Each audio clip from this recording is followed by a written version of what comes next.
Hello everyone. आज की busy life में मल्टीटास्किंग मतलब एक समय पर बहुत सारा काम करना, ये हम सब करते हैं। कई लोग मजबूरी की वजह से करते हैं क्योंकि उनके पास टाइम की कमी है और काम बहुत ज्यादा है। कई लोग इसलिए करते हैं क्योंकि उसमें उनमें पेशेंस की कमी है, वो एक टाइम पर एक काम पर कंसंट्रेट नहीं कर सकते हैं। They want to do too many things at a time. ऐसे ही प्लैनेट्स के पास भी बहुत सारी रिस्पॉन्सिबिलिटीज हैं, तो वो भी मल्टीटास्क करते हैं। जैसे अगर किसी भी प्लैनेट की दशा आती है तो वो कितने लेवल्स पे ऑपरेट करता है। वो अपने सिग्निफिकेशंस के फल देता है, वो अपनी लुक एंड फील के फल देता है, मतलब कि वो कैसी राशि में है, वो वर्गा चार्ट्स में कैसी राशि में है, वो कितना बली है, कितना कमजोर है, प्लैनेट फील कैसा कर रहा है सिग्निफिकेशन के साथ साथ।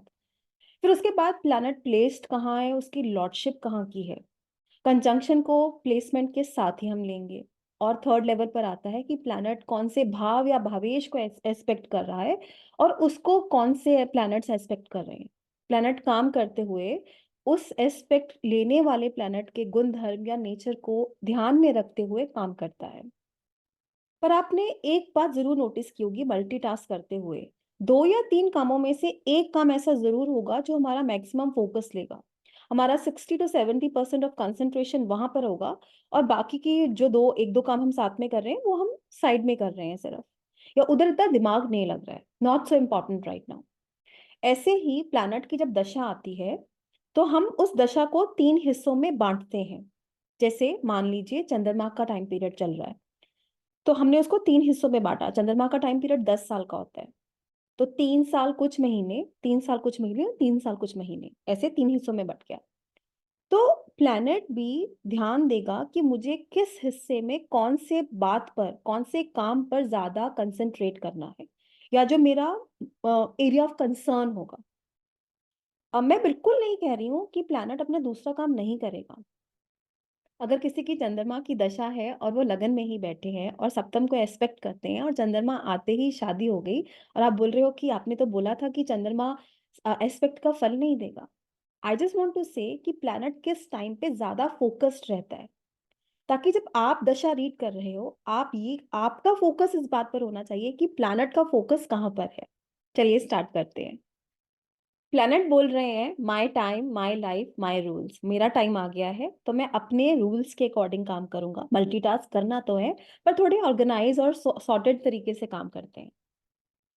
जैसे मैंने पहले भी बोला कि प्लैनेट अपनी दशा में तीन लेवल पे ऑपरेट करते हैं कि उनका नेचुरल सिग्निफिकेशन क्या है, उनकी डिग्निटी कैसी है, स्ट्रेंथ में है, वीक है, D1 में भी, वर्गा चार्ट में भी। Basically look and feel of the planet, वो शत्रु राशि में है, एक्सॉल्टेड है, डेबिलिटेटेड है, ये भी प्लैनेट के कामों में से काम है।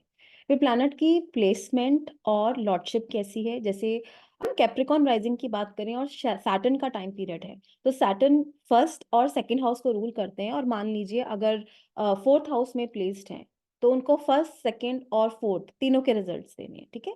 फिर उसके बाद एस्पेक्ट की बात आती है कि प्लैनेट कौन से भावों को और भावेशों को, कौन से प्लैनेट्स को भी एस्पेक्ट कर रहे हैं, उनके भी रिजल्ट्स देते हैं।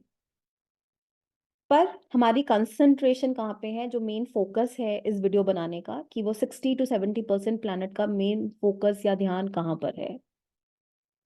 प्लैनेट्स की कंसंट्रेशन जानने के लिए हम प्लैनेट्स को दो कैटेगरीज में डिवाइड करेंगे। एक आता है नेचुरल बेनिफिक और एक होता है नेचुरल मेलेफिक प्लैनेट। जैसे कि मून, मरकरी, जुपिटर, वीनस, ये नेचुरल बेनिफिक प्लैनेट है।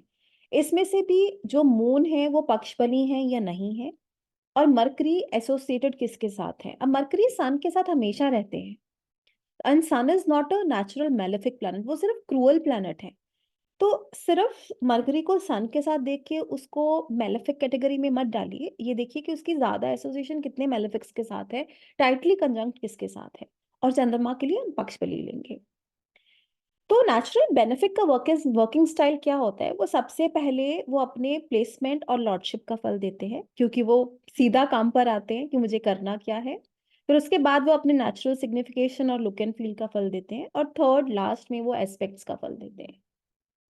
जो नेचुरल मेलेफिक प्लैनेट है जैसे कि सैटर्न है, मंगल है, राहु, केतु, ये सब सबसे पहले प्रायोरिटी देते हैं कि मेरी नेचुरल सिग्निफिकेशन क्या है, मैं फील कैसा कर रहा हूँ। उसके बाद अपनी प्लेसमेंट और लॉर्डशिप का, और लास्ट में एस्पेक्ट्स का। प्लैनेट चाहे नेचुरल बेनिफिक हो या मेलेफिक हो, वो एस्पेक्ट्स का रिजल्ट या उसका फोकस सबसे बाद में उनके ध्यान में आता है। जैसे अगर शनि का टाइम पीरियड है तो शनि की दशा में जो लास्ट हिस्सा होगा उस टाइम पर प्लैनेट का ध्यान जाएगा कि अब मुझे एस्पेक्ट्स पे ज्यादा फोकस करना है। एग्जाम्पल चार्ट से समझते हैं। इस एग्जाम्पल चार्ट के अकॉर्डिंग अब हम सैटर्न के टाइम पीरियड को समझते हैं। सबसे पहले देश पात्र काल। ये एक लेडी का चार्ट है। जब इनका सैटर्न का टाइम पीरियड आया तब वो कॉलेज जा रही थी, मतलब कि लर्निंग मोड में थी। सैटर्न 19 ईयर लंबा पीरियड होता है, तो कॉलेज भी आप जाओगे, जॉब भी करोगे, शादी भी होगी, बच्चे भी होंगे। So the prime time of your life Saturn has taken. अब हमने 19 ईयर्स को 3 पार्ट्स में डिवाइड करना है, तो मेरे पास 6 years and 3 months समथिंग आएंगे। अब पहले के जो 6 साल 3 महीने हमने बात की थी कि सैटर्न अपनी strength, weakness, look and feel और कारक तत्व का फल देगा। शनि कर्म कारक है। शनि लेसन देते हैं, हार्डशिप्स करवाते हैं। वो शत्रु राशि में दूसरे भाव में बैठे हैं। हालांकि हमने प्लेसमेंट और लॉर्डशिप की बात नहीं की थी, पर वो भी साइड बाय साइड हम लेंगे, focusing on what is Saturn actually wants to do, कि वो कर्म कारक हैं, वो हार्ड लेसन हमें सिखाएंगे। कर्म कारक है तो उन्होंने जॉब की उस टाइम पर अब शनि शत्रु राशि के दूसरे भाव में बैठे हैं, तो वो फैमिली में डिफरेंस ऑफ ओपिनियन या बोरियत दिखा सकते हैं। पर शनि अग्नि तत्व राशि में D1 में भी हैं और D9 में भी वो सेजिटेरियस में गए हैं, जो काल पुरुष की 5वीं और 9वीं राशि है। दोनों लर्निंग को दिखाती हैं, दोनों अग्नि तत्व राशि है। तो whenever you are placed, any dasha comes which is placed in अग्नि तत्व राशि, you're always on the go। मतलब कि रुकना थमना अग्नि को पसंद नहीं है। अग्नि चार्ज लेती है, रिस्पॉन्सिबिलिटी दिलाती है। रिस्पॉन्सिबिलिटी वैसे भी सैटर्न को अच्छी लगती है, पर सैटर्न को ऑन द गो रहना पसंद नहीं है। और वो सैटर्न पसंद कर रहे हैं या नहीं पसंद कर रहे हैं, अग्नि तत्व राशियां उनसे करवाएंगी। उनकी एसोसिएशन जुपिटर और मून के साथ है। जुपिटर क्लासिकल थिंग्स को दिखाते हैं और मून सिंगिंग को दिखाते हैं, और ये एसोसिएशन सेकंड हाउस में हो रही है। उस टाइम पर इन्होंने क्लासिकल सिंगिंग ऑप्ट की, और ये बहुत अच्छा गाती हैं, स्पेशली भजन्स, जो फिर से जुपिटर दिखाता है, और जुपिटर 9th लॉर्ड भी है। D10 में ये सैटर्न टॉरस राशि में बैठे हैं, जो कि D1 में 11th हाउस में पड़ती है और वीनस से एसोसिएटेड है, जो यहाँ के 11th लॉर्ड भी हैं और शनि के मित्र हैं। And Saturn feels very happy in the sign of Taurus. तो कर्म को लेके, काम को लेके ये टाइम पीरियड, ये पहले 6 साल इनके लिए बहुत अच्छे थे, जहां पैसा आया इनकी खुद की मेहनत के थ्रू, और ये बैंक में काम करती थी। अब बात करते हैं सेकेंड फेज की, जब सैटर्न अपनी प्लेसमेंट और लॉर्डशिप के फल ज्यादा देंगे। सैटर्न 7th और 8th लॉर्ड होकर सेकेंड हाउस में बैठे हैं। वो एक सेपरेटिव प्लैनेट है और 8th लॉर्ड भी हैं। उस टाइम पर इनकी शादी हुई क्योंकि वो 7th लॉर्ड है, फैमिली से सेपरेट हुई। आपने देखा होगा कि शनि की जो एसोसिएशन है वो षष्टेश के साथ है, पर वो भाग्येश भी है। और लग्नेश और सप्तमेश सम सप्तक होके एक दूसरे के साथ रिश्ता बना रहे हैं। जब जुपिटर जैसा प्लैनेट हम दोनों को बांधता है और वो भाग्येश होके बांधता है, तो आफ्टर मैरिज आपकी ग्रोथ होती है, लक दिखता है आपको। पर क्योंकि वो षष्टेश भी है, तो इन-लॉज के साथ डिफरेंस ऑफ ओपिनियन थे, और इन-लॉज के साथ नहीं रह पाई और अपना अलग से घर बनाया अपने हस्बैंड के साथ। तो जुपिटर ने दोनों तरह का रोल यहाँ पर दिखाया। और उस टाइम पर सैटर्न का मेन फोकस मैरिज और इन लॉज था, जो फर्स्ट 6 years में नहीं था। अब बात करते हैं लास्ट स्टेज की। लास्ट के 6 years सैटर्न को ज्यादातर अपने एस्पेक्ट्स के फल देने हैं। सैटर्न 4th हाउस को देख रहे हैं, 8th हाउस को देख रहे हैं, और 11th हाउस को देख रहे हैं। मैं ये बोलूं कि सैटर्न 4th, 8th और 11th तीनों हाउसेस का अच्छा करेंगे, क्योंकि 4th और 11th उनके मित्र का घर है और 8th उनका खुद का घर है। या मैं ये बोलूं कि वो अकारक प्लैनेट है, इन घरों को देख रहे हैं तो बुरा करेंगे नहीं। इट रियली मैटर्स जब कोई भी प्लैनेट किसी भाव या भावेश से कैसे रिलेशनशिप रखता है, वो उस भाव को बिगाड़ता नहीं है। पर क्योंकि वो लग्नेश का मित्र नहीं है, इसलिए मे बी जो 4th और 11th के रिलेटेड इवेंट्स होंगे, वो लॉन्ग रन में आपको इतने बेनिफिशियल नहीं लगे। वो for the time being on the temporary basis वो अच्छा लगे। उस टाइम में इन्होंने अपने घर में शिफ्ट किया, क्योंकि सैटर्न 4th को देख रहे हैं, money coming in, investing in gold, because Saturn second house में जुपिटर के साथ बैठे हैं, जो कि सिग्निफिकेटर ऑफ गोल्ड है। पर सैटर्न 8th लॉर्ड होके जब चंद्रमा जैसे सौम्य ग्रह को देखेंगे, then obviously you are stressed because of in laws, you feel pressurised. तो इस तरह से सैटर्न ज्यादा फोकस कौन से टाइम पीरियड में कहाँ कर रहे हैं आपको जरूर देखना चाहिए। एक और एग्जांपल चार्ट लेते हैं। मैं 1 मिनट के लिए यहाँ रुकूंगी क्योंकि मुझे कई लोग बोलते हैं कि साउथ इंडियन चार्ट हमें ज्यादा समझ में आता है as compared to North Indian. तो वो सेम प्रिंसिपल्स इस चार्ट पे लगा के देख सकते हैं। अब हम इस चार्ट में जुपिटर के टाइम पीरियड की बात करते हैं। जुपिटर एक नेचुरल बेनिफिक प्लैनेट है, तो सबसे पहले उनको अपनी लॉर्डशिप और प्लेसमेंट के फल देने हैं। After that natural signification, look and feel of the Jupiter, and then the aspect part. Jupiter का अभी सिर्फ ये फर्स्ट फेज को फेस कर रही हैं, और इनका क्वेश्चन ये मेरे से यही था कि जुपिटर की दशा आने वाले टाइम पीरियड में आपको कैसी लगती है। जब ये रूल भी मेरे दिमाग में आया कि इस तरह से भी हमें सोचना चाहिए, इसको भी इंपॉर्टेंस देनी चाहिए, और किस स्टेज ऑफ योर लाइफ में जुपिटर के किस हिस्से में मुझे बोलना चाहिए दैट बी मोर केयरफुल और कॉशियस। ये एक बिजनेस वुमन है, अनमैरिड है अभी, she is looking out for guys. Jupiter क्योंकि एक नेचुरल बेनिफिक प्लैनेट है, तो वो सबसे पहले अपनी प्लेसमेंट और लॉर्डशिप के फल देगा। जुपिटर फोर्थ लॉर्ड है, जुपिटर फर्स्ट लॉर्ड है, ट्वेल्थ में है। शी कीप्स ऑन ट्रेवलिंग, जब भी बाहर जाती हैं बहुत खर्चा करती हैं और बाहर सेटल होने का ही सोच रही हैं। जितने भी प्रपोजल आते हैं उनमें से इनका ध्यान उस तरफ ज्यादा रहता है कि जो लड़के बाहर के हैं, इंडिया से बाहर सेट हैं, उनसे शादी कर लूं तो बेटर है। अब जब जुपिटर का सेकंड फेज आएगा, मतलब कि अगर जुपिटर का पीरियड 16 ईयर्स का होता है, तो अगर मैं 16 को 3 से डिवाइड करती हूँ तो 5 ईयर्स 3 मंथ्स।